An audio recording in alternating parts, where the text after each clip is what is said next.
Good day, student, again for our third intellectual revolutions that changed the perspective of the society. We have Trojan Revolution. Okay, so we're done with the revolution caused by Copernicus and revolution caused by Charles Darwin. No, then ito na po yung pangatlong revolution. Although Sigmund Freud is not directly a scientist. Hindi siya talaga science, pero isa kasi under kasi siya ng field ng social science. Pero ang mga theory ni Proudian, according to our book of STS na ginagamit, cause also a scientific revolution. Okay? Now let's explore the ideas of this social scientist or psychologist, Sigmund Freud. Parang kasi classical psychology, nagkameron tayo ng emergence of the modern psychology. Okay? So let's talk about Freudian revolution. Okay, Sigmund Freud is also known as the father of psychoanalysis. Ano? He is the father of psychoanalysis.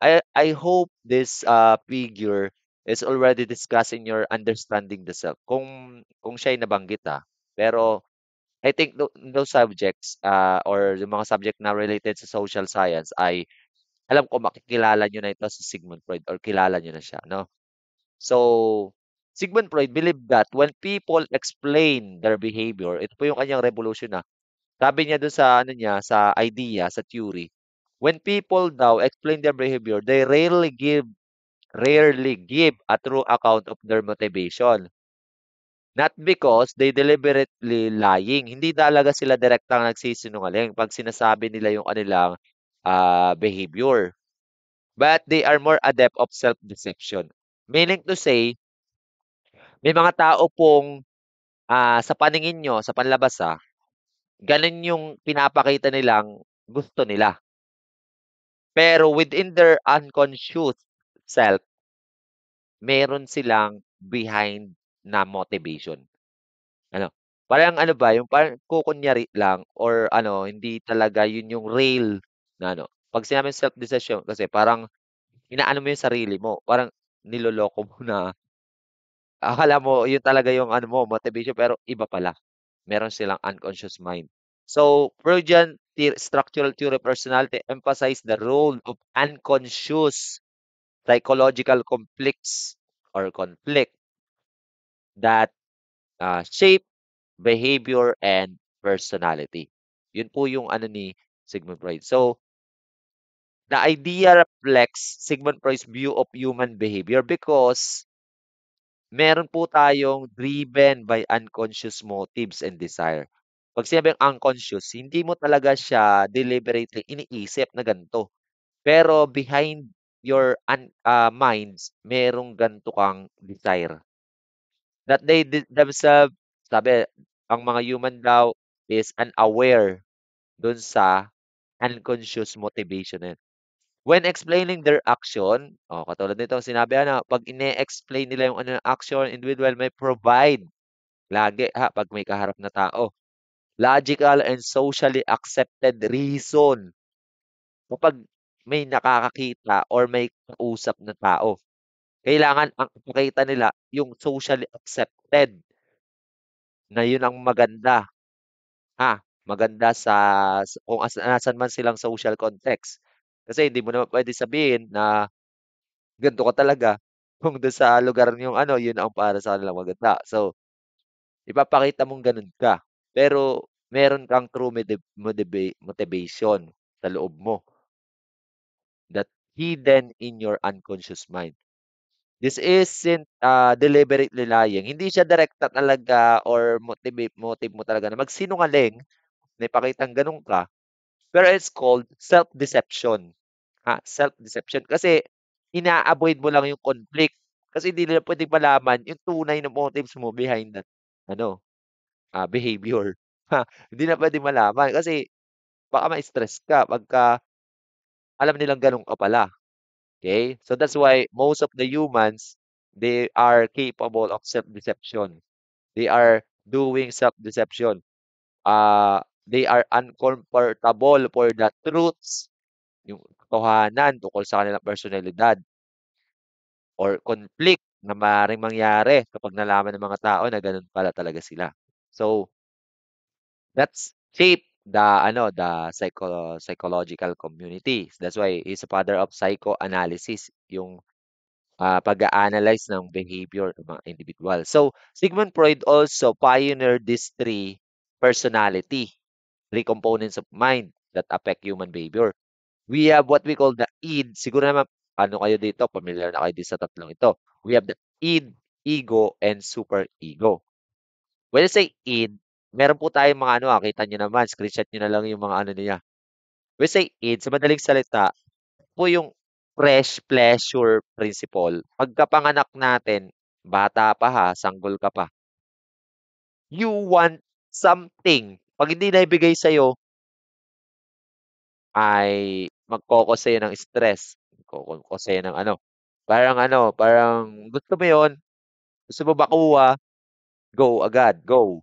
Parang parang sa kasi gano'n ang mga bata kasi usually kasi mga bata, yung mga bago sila, mga sanggol, 'di ba usually naman wala silang kakayanan para i-provide yung something sa sarili nila. Sanay silang pino-provide-an lang ng kanilang parents. That's why if you do not provide them, iiyak ang bata 'pag hindi mo binigay. So, sa pamamagitan lang kasi ng pag-iyak ang mga bata ay pag-communicate. So, 'pag na-satisfy yung kanilang wants, tigil. Tigil si bata. 'Pag na-pleasure yung kunyari for example, pleasure. Pero hindi dapat ganyan hanggang sa pagtanda. Hindi dapat nananatili yung id. Dapat merong ang personal development, right? So, merong point in time ang tao dapat na meron ng balance. Meron po tayong ego naman.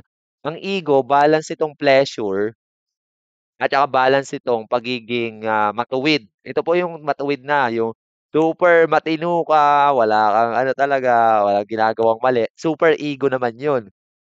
Super ego, yung as in, hindi mo siya gagawin dahil nasa isip mo lagi, "Masama 'yan, 'wag mong gawin 'yan." Kahit minsan naha-harm yung sarili mo, iyon yung super ego. Ang id naman, gusto mong makuha yung something, gusto mong gawin yung something, wala kang pakialam kahit may naha-harm na iba, hindi mo alam na masama pala yun. Ang ego ang nagbabalance sa dalawa. So, we need to achieve this, virtue, yung balance, yung balance nung ating super ego at saka id. So, ang mga question with this with this Sigmund Freud ay mga situational, pagdating sa quiz or exam, tandaan niyo. Ang karaniwang ibibigay na situation ay sa inyong field o yan, nursing or medical field. Lagay natin situation. Okay. So, let's say for example, mag-example tayo ng scenario. For example, id. So, the id presents a raw desires and immediate gratification. Kailangan ibigay. For example, a medical students feel exhausted and frustrated while studying for difficult anatomy exam. Pagod ka na sa sarili mo and frustrated ka kasi ang hirap daw nung exam sa anatomy. Na na hindi naman sa anatomy, for example, sa biochem, mahirap daw ang exam. Ngayon kung mangingibabaw sa'yo yung id nung kinagabihan na nagre-review ka, ito yung gagawin ng id sa iyong isip. Sasabihin ng id sa'yo, "I'm so tired of studying. I just want to sleep, eat, or go out with friends. Who cares about the exam?" Wala kang pakialam sa exam. Kahit ba may consequences yun na mababagsak ka. Basta you want pleasure, gusto mo matulog, gusto mo kumain, gusto mo lumabas kasama mga friends, mag-inom. That's id. Ngayon kung may id talaga yung nakibabaw sa iyo, bahala ka sa consequences. Ano?